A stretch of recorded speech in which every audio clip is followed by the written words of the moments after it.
السلام عليكم ورحمة الله وبركاته. إن الحمد لله نحمده ونستعينه ونستغفره ونؤمن به ونتوكل عليه ونعوذ بالله من شرور أنفسنا ومن سيئات أعمالنا. من يهده الله فلا مضل له ومن يضلل فلا هادي له، أي فلن تجد له وليا مرشدا. ونشهد أن لا إله إلا الله وحده لا شريك له، والذي لا ضد له ولا ند له، لا مثل له ولا مثيل له، لا وزير له ولا كفيل له،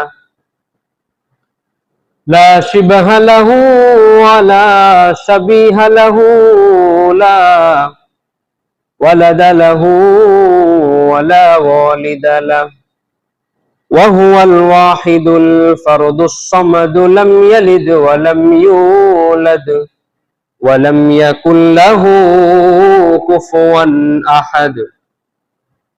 ونشهد أن سيدنا ونبينا وحبيبنا وبشيرنا ونذيرنا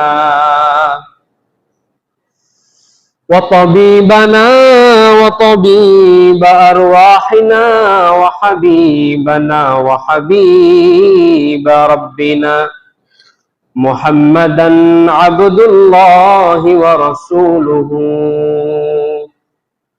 أرسله بالحق بشيرا ونذيرا وداعيا إلى الله بإذنه وسراجا منيرا. أما بعد، فقد قال الله تعالى في كلامه المجيد وفي فرقانه الحميد: أعوذ بالله من الشيطان الرجيم. بسم الله الرحمن الرحيم. قاف والقرآن المجيد، بل عجبوا أن جاءهم منذر منهم فقال الكافرون هذا شيء عجيب. أإذا متنا وكنا ترابا ذلك رجع بعيد. قد علمنا ما تنقص الأرض منهم وعندنا كتاب حفيظ. وقال تعالى في سورة آل عمران: قل إن كنتم تحبون الله فاتبعوني يحببكم الله ويغفر لكم ذنوبكم والله غفور رحيم.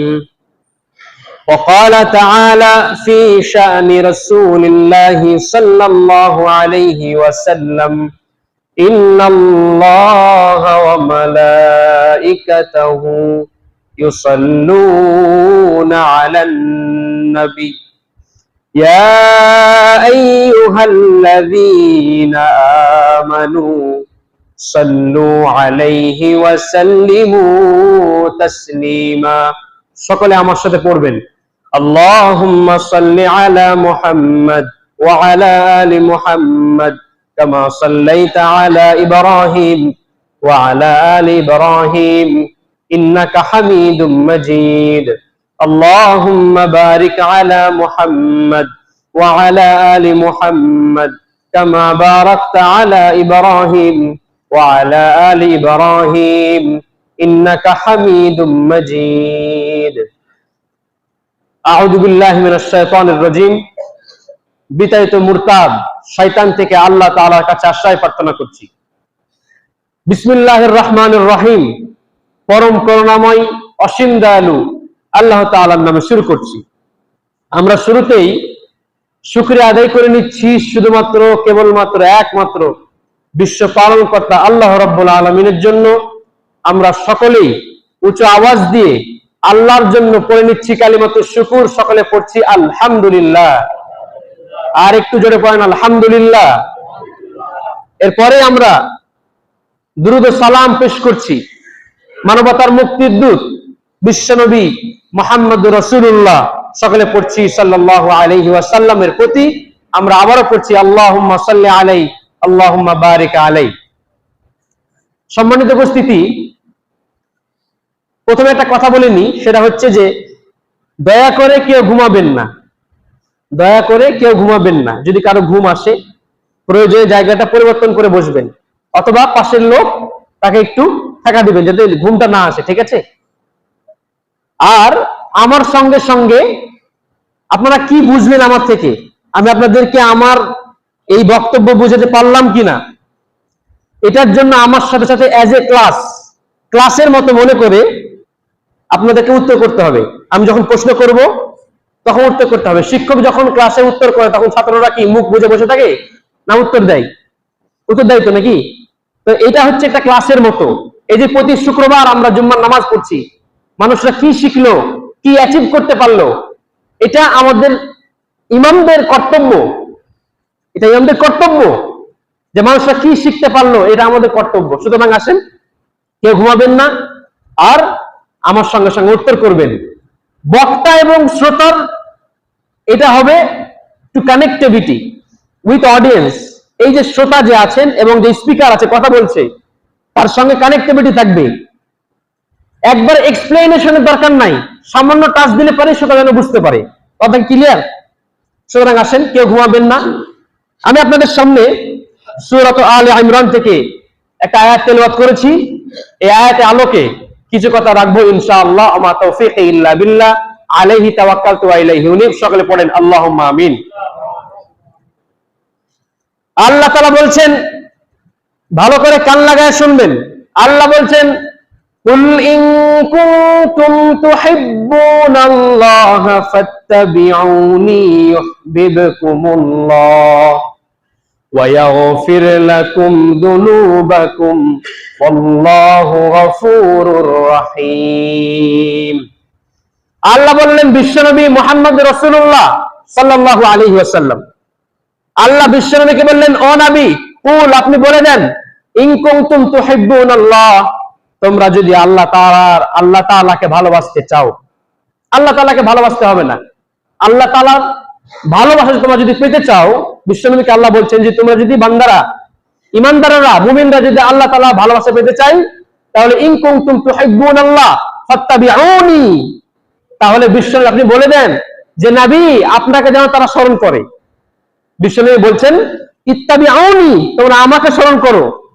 তাহলে আল্লাহ তাআলাকে আর ভালোবাসতে হবে না। আল্লাহ তাআলা বলছেন ইউহিব্বুকুমুল্লাহ, আল্লাহ তাআলাই তোমাদেরকে ভালোবাসবেন। চিল্লায় পড়েন সুবহানাল্লাহ। কে আমাদেরকে ভালোবাসবেন? আল্লাহ তাআলা ভালোবাসেন যদি আমরা একটা মাত্র কাজ করি। কয়টা কাজ? একটা মাত্র কাজ। সেটা কি? বিশ্বনবী মুহাম্মদুর রাসূলুল্লাহ সাল্লাল্লাহু আলাইহি ওয়াসাল্লামের ইত্তেবা, অনুসরণ, ঠিক কি না? এটা হচ্ছে প্রথম লাভ।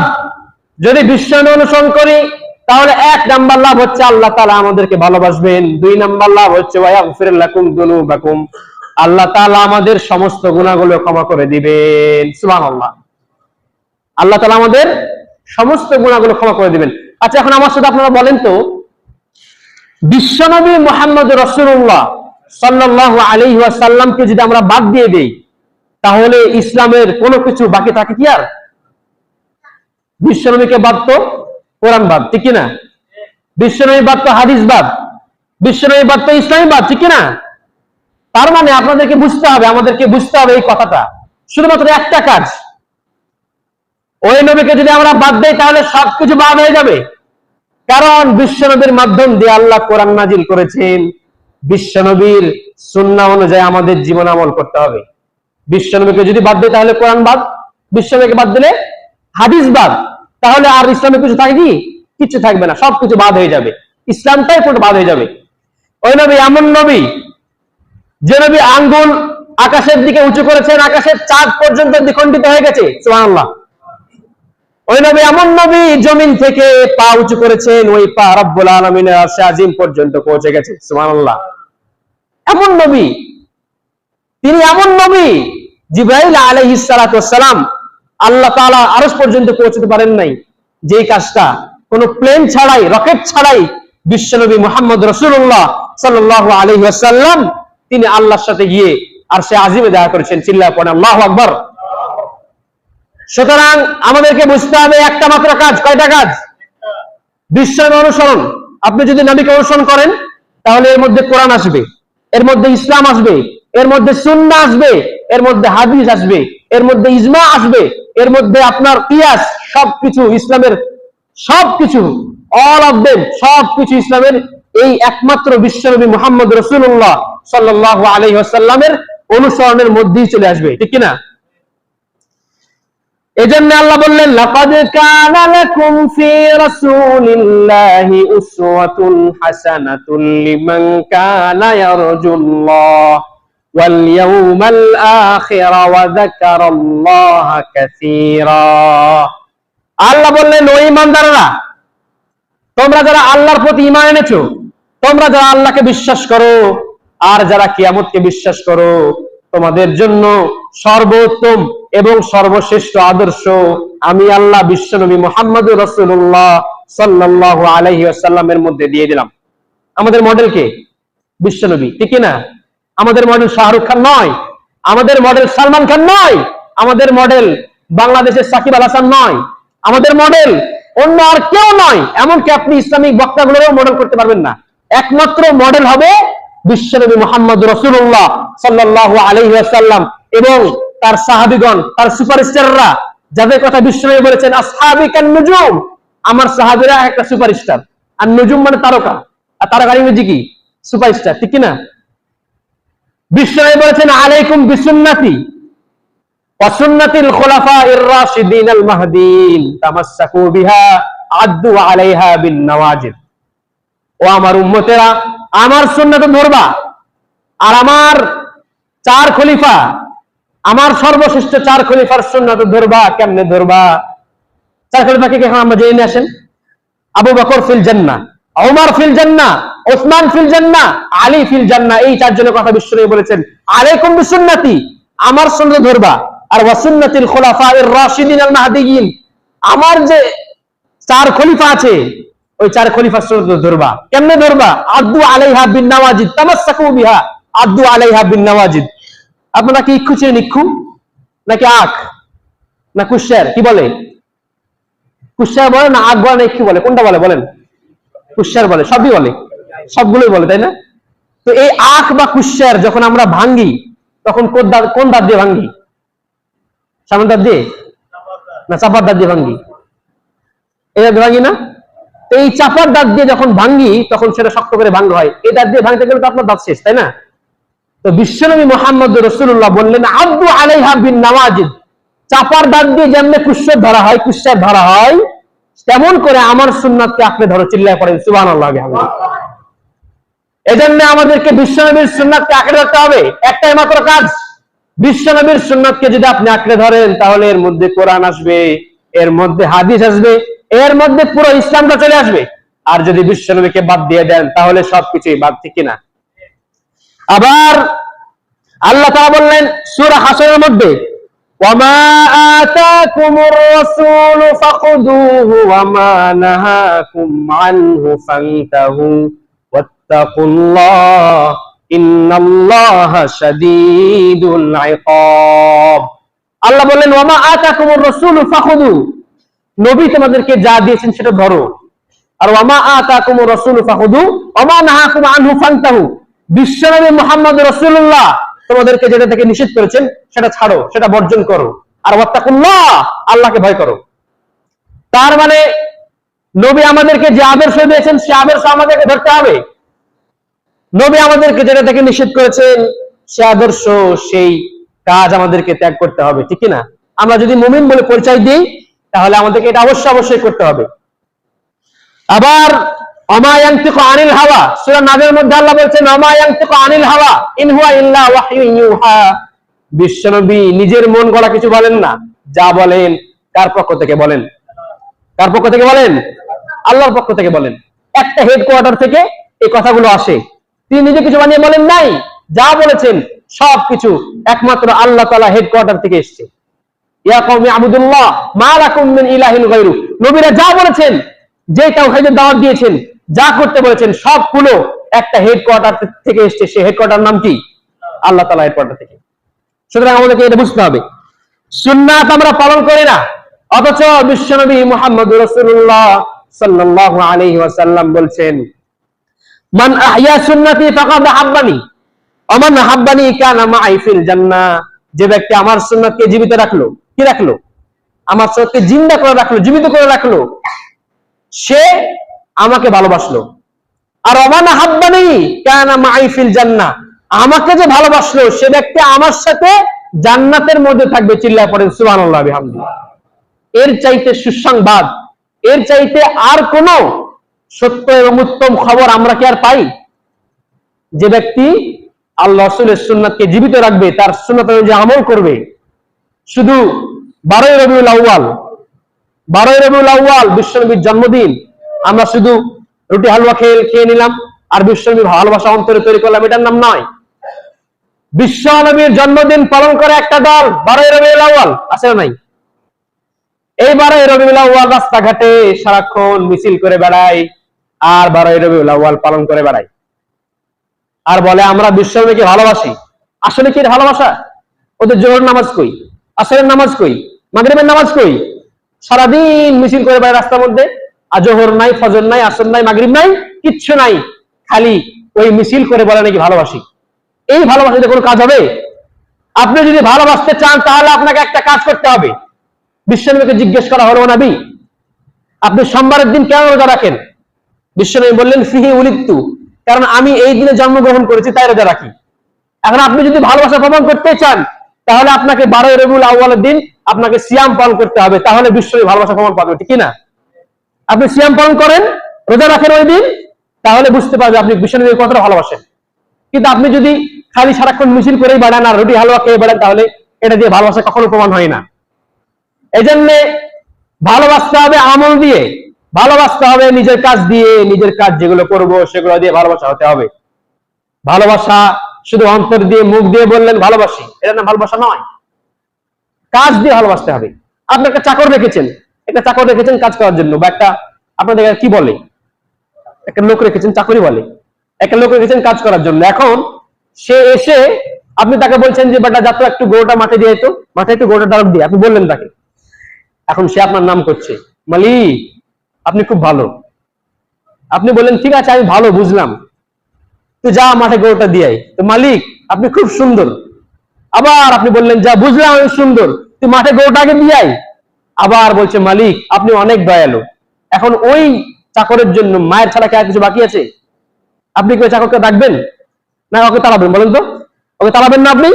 কারণ কাজে আপনাকে ভালোবাসা দেখাতে পারে নাই, আপনাকে মুখ দিয়ে বলছে আপনি এরকম আপনি সেরকম, কিন্তু কাজে আপনাকে ভালোবাসা দেখাতে পারে নাই, এই জন্য আপনি তাকে রাখবেন না। এই জন্য বিশ্বনবী মুহাম্মদ রাসূলুল্লাহ সাল্লাল্লাহু আলাইহি ওয়াসাল্লামের ভালোবাসাটা হতে হবে এরকম নিজের আমল দিয়ে, কাজ দিয়ে।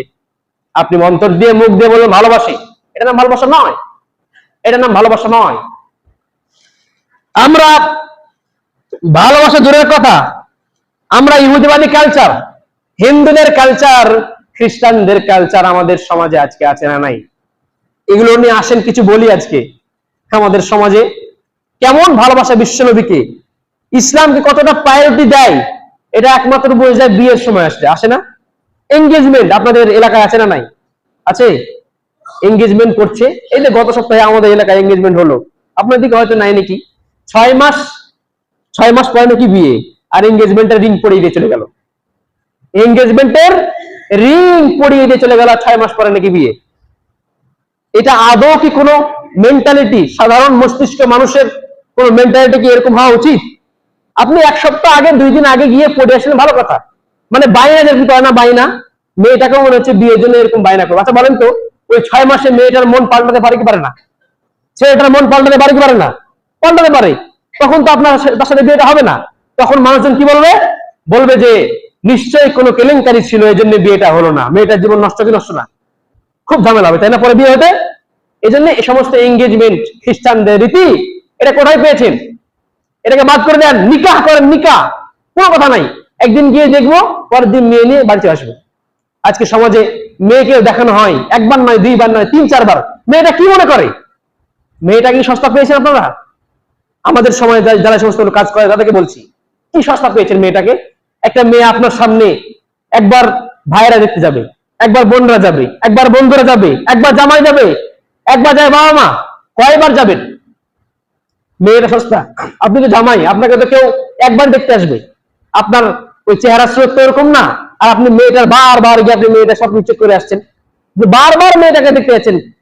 এটা কোন নীতি? খ্রিস্টানদের রীতি, এঙ্গেজমেন্ট পড়ানো। এই সমস্ত কালচার আমাদেরকে বাদ দিতে হবে। 2 নম্বরে গায়ে হলুদ আছে না নাই? গায়ে হলুদ দেওয়ার সমস্যা নাই, গায়ে হলুদ দেওয়ার সমস্যা। কিন্তু সমস্যা ওই জায়গাতে যখন বন্ধুরা এসে গায়ে হলুদ দেয়।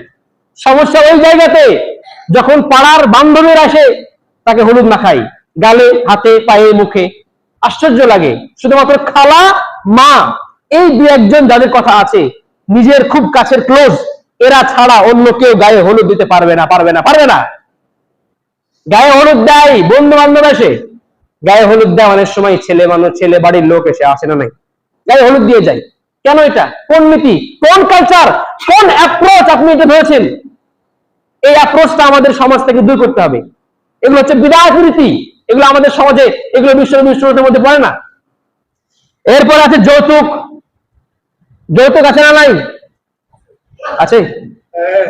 যৌতুক মোহরণার কোনো বালাই নাই, অথচ যৌতুকের সময় বলে ভাই এটা সামাজিক একটা রীতি, আমাদের সমাজে সামাজিক রীতি, 2 লাখ টাকা দিয়ে দিন অথবা একটা মোটরসাইকেল দিয়ে দিন, আপনার মেয়ে তো ভোগ করবে। বলে কি বলে না? আপনাদের আওয়াজ শুনে মনে হচ্ছে বলে না। বলে কি বলে না? বলে। এইটা কোন নীতি? আপনি যৌতুক নিচ্ছেন, আপনি মেয়েটাকে আস্ত নিয়ে আসলেন। ভাই, যুবক ভাইদেরকে বলছি, আপনি মেয়েটাকে আস্ত নিয়ে আসলেন, তারপরে আপনি আবার তার কাছ থেকে নিচ্ছেন। মহরণা কোনো বালাই নাই।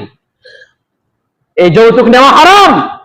এই যৌতুক নিলে পারে আপনার জন্য 2টা গুনাহ। কয়টা গুনাহ? এই যৌতুকের চাইতে কুকুরের গোশত খাওয়া ভালো। কেমনে ভালো? কুকুরের গোশত খেলে 1টা গুনাহ, শুধু হারাম খাওয়ার গুনাহ। আর যৌতুক নিলে পারে 2টা গুনাহ। কয়টা গুনাহ? 1 নাম্বার হচ্ছে হারাম খাওয়ার গুনাহ, 2 নাম্বার হচ্ছে আপনি শ্বশুরবাড়ির উপর জুলুম করলেন, এই জুলুমের গুনাহ। এজন্য যৌতুক সমাজ থেকে ঝাঁটা মেরে বিদায় করতে হবে। কি করতে হবে? ঝাঁটা মেরে বিদায় করতে হবে। যারা ছেলের বাবা আছেন, মেয়ের বাবা, তাদেরকে বলছি, যারা ছেলে বাবা আছেন, আপনি মনে করছেন আমার ছেলে শ্বশুরবাড়ি থেকে 2 লাখ টাকা পেলো, খুব সুখে আরামে বাস করবে, না, অসম্ভব। সুখটা হতে পারে, কিন্তু শান্তি কখনো ফ্যামিলির মধ্যে আসবে না। যারা মেয়েরা আছে তাদেরকে বলছি, খবরদার কোনোদিন আপনার মেয়ের বিয়ে না হোক, করে থাকুক, বিয়ে একসময় হবে, কিন্তু এ সমস্ত 2 লাখ 5 লাখ যারা যৌতুক ডিমান্ড করে, এদের সাথে কখনো বিয়ে দিবেন না। কারা কারা মেয়ের বাবা আছেন আমার সাথে সবাই একমত বিয়ে দিবেন না? একমত চিল্লে পড়েন। ইনশাল্লাহ বিয়ে দিবেন না। বিয়ে আপনার মেয়ের হবে, যখন হবে, কিন্তু বিয়ে দিবেন না। সমস্ত যৌতুক নেওয়া ছেলের শ্বশুরে দিলে পারে আলহামদুলিল্লাহ, আর শ্বশুরে দিলে না দিলে নাউজুবিল্লাহ। এটা কোন নীতি? আপনি তো জুলুম করেছেন আমার শ্বশুর বাড়ির উপরে। আপনাকে আস্তে একটা মেয়ে পেলে পুষে আপনাকে বড় করে দিচ্ছে, তার বাবা তার মা কত কষ্ট করে মানুষ করে, কি পেল? মা বাবা কি পাবে মেয়েটার কাছ থেকে? আপনাকে তো দিয়ে দিল। আপনি মেয়েটাকে নিয়ে আসার পরেও আবার শ্বশুর বাড়ি থেকে এই নিচ্ছেন, সেই নিচ্ছেন, এত লাখ টাকা, এত যৌতুক, এই সেই। আবার অনেকে আছে মেয়েকে মারধর করে, আছে না নাই? এটা করবেন না, খবরদার, হারাম। 4 নম্বর আছে জাঁকজমকপূর্ণ লাইটিং, লোক দেখানোর রীতি। লাইটিং আছে না নাই? লাইটিং আছে, লাইটিং এর শেষ নাই। প্রত্যেকে পেয়েছেন, যে বিয়েতে খরচ কম সেই বিয়েতে বরকত বেশি, এটা মনে রাখবেন। যে বিয়েতে খরচ কম সেই বিয়েতে কি বরকতটা বেশি, আর যে বিয়েতে বরকত কম সেই বিয়েতে খরচ বেশি। এই জন্য সমস্ত কাজ করা যাবে না। এরপর আছে কদমবসি, বেদাআতি রীতি। কদমবসি কি একটু বলি। কদমবসিটা হচ্ছে, এটা হচ্ছে বাঙালি হিন্দু বিয়ের ঐতিহ্যবাহী কালচার। আগে হিন্দুরা, এখনো আছে অনেকে করে, দেখবেন যে বিয়ে করার পরে স্বামী স্ত্রী দুইজনে মিলে পিতামাতার পা ধরে, মেয়ের বাবা মায়ের পা ধরে কি করে, সালাম করে না? সালাম করে না? হাত দিয়ে মাথায় হাত দেয়, বলে না? তো এই সমস্ত হাত বুলানো, মাথায় হাত, পায়ে হাত দিয়ে সমস্ত কাজ করা জায়েজ নাই, হারাম হারাম হারাম। কেন হারাম বলছি? কারণ বিশ্বনবী মুহাম্মদ রাসূলুল্লাহ সাল্লাল্লাহু আলাইহি ওয়াসাল্লাম বলেছেন, ইসলামে কোনো কাউকে সিজদা দেওয়ার জায়েজ নাই, সিজদার মতো করার জায়েজ নাই, কারো সামনে মাথা মতো করার, একমাত্র আল্লাহ ছাড়া। আর বিশ্বনবী বললেন, আমি যদি কাউকে সিজদা করতে বলতাম, আল্লাহ ছাড়া যদি অন্য কাউকে সিজদা দেওয়া জায়েজ থাকতো, তাহলে আমি বিশ্বনবী দুনিয়ার সমস্ত মেয়েদেরকে বলতাম স্বামীকে আগে সিজদা করো। স্বামীকে যদি সিজদা করা না হয়, তাহলে আপনি সেখানে সিজদার মতো করে পায়ে হাত মাথায় হাত বুলিয়ে কিভাবে আসছেন? এই জন্য এই সমস্ত কাজ করবে না। আপনি অনেক রীতি আছে, আপনি সালাম করেন, বুকে বুক লাগান, এটা ইসলামের কালচার। সালাম দেন, বুকে বুক লাগান। আপনার শ্বশুর আপনাকে চুম্বন করুক, গালে ঠোঁটে মুখে চুম্বন করুক, সমস্যা নাই, কিন্তু আপনি পায়ে হাত দিয়ে মাথায় হাত দিয়ে আসতে পারবেন না। কদমবসি এই রীতি জায়েজ নাই, হারাম। এরপরে জুলুম রীতি, সবচাইতে বড় জুলুম অ্যাপ্রোচ, সবচাইতে বড় অন্যায় কাজ হচ্ছে এটা। 200-300 লোক নিয়ে মেয়ের বাড়িতে খেতে যাওয়া, আছে না নাই? আছে আছে 200-300 লোক নিয়ে মেয়ের বাড়িতে যায়, ফোন দিয়ে বলে, ভাই আপনার বাড়িতে আমার 300 লোক যাবে, একটু আইটেম যেন ভালো হয়। বলে কি বলে না? আপনার দিকে মনে হয় বলে না, আমাদের দিকে বলে। তো এই 200-300 লোক নিয়ে যাওয়া কোথায় পেয়েছেন? এগুলো কোথায় পেয়েছি আমরা? এগুলো রীতি মুসলমানদের নয়। সমস্ত রং অ্যাপ্রোচ সমাজ থেকে আমাদেরকে ডিলিট করতে হবে। সমাজে সমস্ত রং অ্যাপ্রোচ আমাদের দেখা চলবে না। 200-300 লোক নিয়ে যাওয়া যায় আর বলে আমরা কি, আমরা বর যাত্রী। আসলে কি আপনি বর যাত্রী? আমি তো বলি এগুলোকে বর যাত্রী। কি বলি? বর যাত্রী। এগুলো বর যাত্রী না, এগুলো হচ্ছে বর যাত্রী। আপনি 200-300 লোক নিয়ে গিয়ে খেয়ে আসছেন মেয়ের বাড়ি থেকে, আবার খাবার যদি পছন্দ না হয়, মেয়ের বিয়ের জন্য পিতা তার জীবনের সমস্ত ইনকামটাকে মেয়ের বিয়েতে খরচ করে ফেলে দিল। সমস্ত বিয়ের খরচ, যা জীবনে ইনকাম, সব বিয়ের ইনকামটাকে খরচ করে দিয়ে দিল। আর আপনি তারপরেও ওই দিন খাওয়ার দুর্নাম করেন, খাওয়ার এই ভালো হয় নাই, ওই ভালো হয় নাই, ওই ভালো হয় না, ঠিক না? 200-300 লোক নিয়ে গিয়ে খাওয়া ভালো হবে? সারা জীবনের খরচ যা ছিল মেয়ের বিয়েতে সব খরচ, অথচ আপনি খাওয়ার শুকরিয়া করতে পারলেন না, তারপরেও 200-300 লোক নিয়ে গিয়ে। সুতরাং এগুলো আমাদেরকে সমাজ থেকে ডিলিট করতে হবে। সমাজে এগুলো রাখা চলবে না, এগুলোকে আমাদেরকে আউট করতে হবে। এরপরে আছে বিশাল অঙ্কের মোহনা নির্ধারণ, আছে না নাই? জামাই বাবাজি রুমাল নিয়ে মুখে দিয়ে বসে থাকে এক কোনায়। আর সমাজের মুরব্বী যেগুলো আছে, মুরব্বী আবার রাগ করেন না, আমার কথা রাগ করছেন নাকি? রাগ করেন না।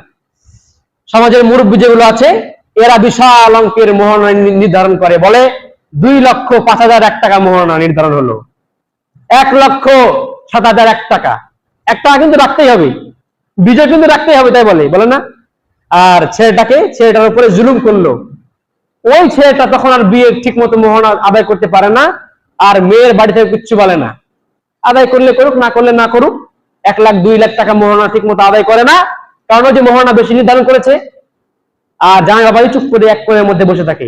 এখন জামাই যদি কথা বলে যে আমি এত টাকা মোহনা দিতে পারবো না, তাহলে সমাজের মুরব্বীরা বলে জামাই তো কঠিন বেয়াদব রে, জামাই আমাদের উপর কথা বলছে, এরকম বলে না?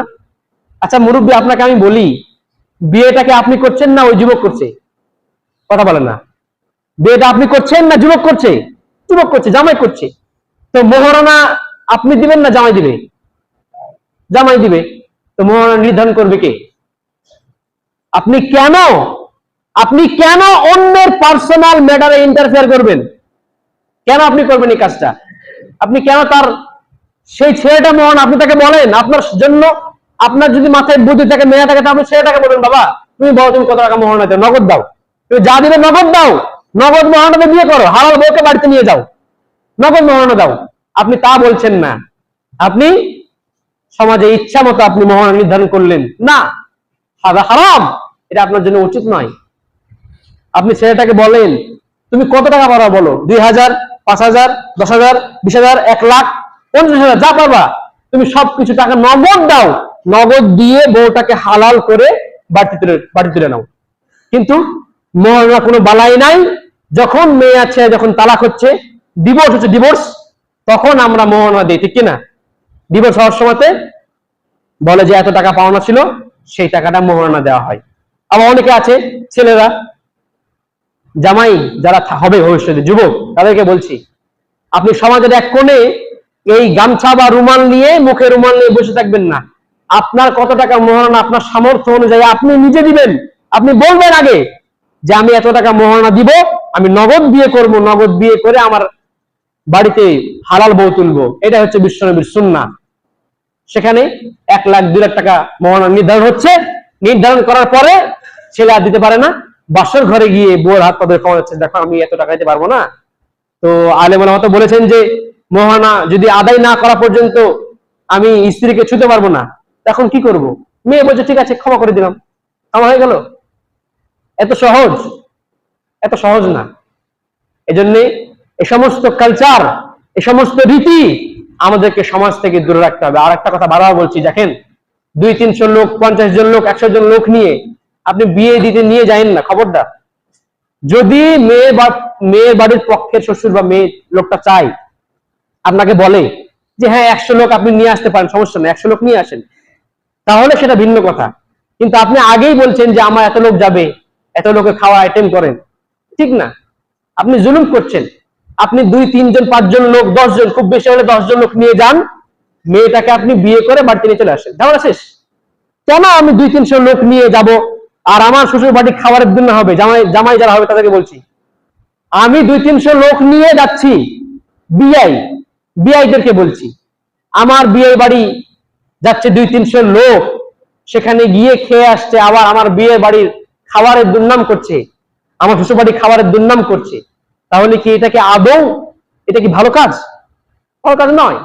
সুতরাং আসেন আমরা যেন এই সমস্ত কাজ থেকে দূরে থাকি, আর আমরা বিয়েটাকে যেন সহজ করে দিই, বিয়েটা যেন কঠিন না করি। আমরা অনেকে বিয়েটা কঠিন করে দিই। বিয়ে করার জন্য ছেলের মস্ত বড় ফ্ল্যাট লাগবে, তারপরে ছেলের সরকারি চাকরি থাকা লাগবে, হ্যাঁ, তারপরে মঙ্গল গ্রহে জমি থাকা লাগবে। এই সমস্ত কেন? বিশ্বনবী, আপনি 500 টাকা যদি জেনা করতে লাগে, বিয়ে করতে লাগছে বর্তমানে 2 লক্ষ টাকা, তো ছেলে কি করবে? ওই বিয়ে করবে না জেনা করবে? বলেন তো, জেনাই করবে। সুতরাং বিশ্বনবী বলছেন তোমরা এই বিয়েটা কঠিন করো না, বিয়েটাকে সহজ করে দাও, যাতে ছেলেটা বিয়ে করতে পারে, বিয়ে হয়ে যাবে, বাস সুখে স্বাচ্ছন্দ্যে জীবন আহরণ করবে, জীবন যাপন করবে, এটা আপনার জন্য কল্যাণ। সুতরাং আসে না আমরা যেন এগুলো থেকে দূরে থাকি, আমাদের সমস্ত কালচার, সমাজের রীতি, এগুলো আমরা যেন দূরে থাকি। আর বারবার বলছি একটা কথা, মোহরানার কথা বলছি, আল্লাহ তাআলা বলেছেন ওয়া আতুন নিসা সাদাকাতিহিন্না নিহলা, তোমাদের জন্য সর্বোত্তম কাজ হবে তোমরা তোমাদের মেয়ের জন্য যে মোহরানা যেটা ধার্য করেছো, সেই মোহরানাটা আগে মেয়েটাকে দিয়ে দাও, দিয়ে দাও। নিসা সাদাকাতিহিন্না নিহলা, এই কাজটাকে আগে দিয়ে দাও, এরপর তোমরা মেয়েকে বাড়িতে নিয়ে আসো। সুতরাং আমরা এটা করি। আপনি যা পারবেন, 1 লক্ষ টাকা মোহরানা হতে হবে, নট নেসেসারি, এটা আপনার জন্য আবশ্যক নয়। আপনি যা পারবেন, বিয়ে হলে হোক না হলে না হোক, আমি যেখানে কম মোহরানা দিব, যেখানে আমাকে গ্রহণ করবো, আমি সেখানে বিয়ে করব। সুতরাং আমাদের কথাগুলো বুঝি, অল্প টাকা, অল্প খান, অল্প কামাই করেন, অল্প খরচ করেন, এটার মধ্যেই বরকত আল্লাহ তাআলা বাড়িয়ে দিবেন। এজন্য আসেন আমরা যেন বুঝিয়ে গেল। আবার বিশ্বনবী মুহাম্মদুর রাসূলুল্লাহ সাল্লাল্লাহু আলাইহি ওয়াসাল্লাম বললেন, মান আহাব্বা লিল্লাহ, যে ব্যক্তি আল্লাহর জন্য ভালোবাসবে, ওয়া আবগাদা লিল্লাহ, আল্লাহর জন্য ঘৃণা করবে, ওয়া আতা লিল্লাহ, আল্লাহ তাআলা আনুগত্য করবে, ওয়া মানা লিল্লাহ, আল্লাহ তাআলার কথায় সমস্ত হারাম কাজ ছেড়ে দেবে, ফাকাদ ইসতাকমালাল ঈমান, সে ব্যক্তি ঈমানকে পরিপূর্ণ করলো। কিভাবে করলো দেখেন, মান আহাব্বা লিল্লাহ, একটা মাত্র কাজ, কয়টা কাজ? সমস্ত ভালোবাসা হবে কার জন্য? আল্লাহ তাআলার জন্য। আল্লাহ অন্য আয়াতে বলছেন, কুল ইন্না সালাতি ওয়া নুসুকি ওয়া মাহইয়ায়া ওয়া মামাতি লিল্লাহি রাব্বিল আলামিন। আল্লাহ বললেন না, আপনি বলে দেন, ইন্না সালাতি আমার নামাজ, ওয়া নুসুকি আমার কুরবানি, ওয়া মাহইয়ায়া আমার জীবন, ওয়া মামাতি আমার মরণ, লিল্লাহি রাব্বিল আলামিন একমাত্র কার জন্য? আল্লাহ তাআলার জন্য। সুতরাং এই যে মান হাব্বা লিল্লাহ, ভালোবাসা হবে কার জন্য? একমাত্র আল্লাহর জন্য। ওয়া আবগাদা লিল্লাহ, ঘৃণা হবে কার জন্য?